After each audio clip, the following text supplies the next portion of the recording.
King Morrin was known throughout his kingdom for his insatiable greed. Born into a life of luxury, he learned early on that power rested in wealth, and wealth was something he could never have enough of.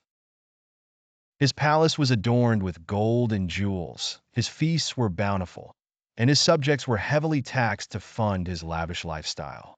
Despite the prosperity he cultivated for himself, his subjects suffered greatly. The more King Morrin desired, the more his kingdom fell into despair. The farmers could barely keep their fields alive, artisans found it impossible to gather resources, and hunger gnawed at every corner of his realm. But Morrin cared not for the cries of his people. His eyes were fixed firmly on acquiring more and more wealth. One fateful day, a mysterious traveler named Alaric arrived at the palace and requested an audience with the king. Garbed in humble attire, Alaric stood before the king and revealed a map said to lead to the fabled Caves of Cresia, rumored to contain untold riches. Without hesitation, Morrin ordered a grand expedition to find these caves, with plans to claim the treasure for himself. Over the course of weeks, the king and his men trudged through dense forests, crossed raging rivers, and scaled treacherous mountains, following Alaric's map. Along the way, many men deserted the journey, but King Morrin pressed on, driven by the promise of unparalleled fortune.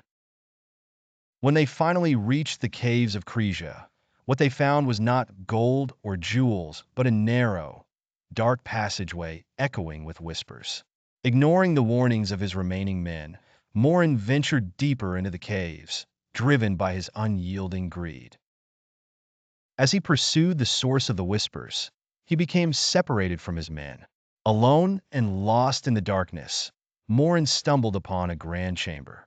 In the center of the room stood a solitary pedestal with a shining gem radiating a hypnotic light.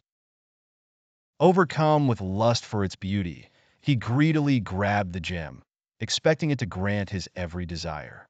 However, as soon as he touched it, the walls of the cave began to tremble. The whispers grew louder, now more menacing than before.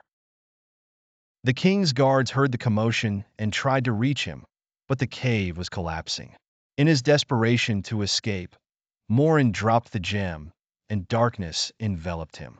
He reappeared outside the cave miraculously, but found himself stripped of his fine clothes and riches. Worse, he discovered that his kingdom had perished during his absence. Crops had failed, people had fled, and the palace lay in ruins. Alaric, once a humble traveler, revealed himself to be a sorcerer who sought to teach the greedy king a lesson.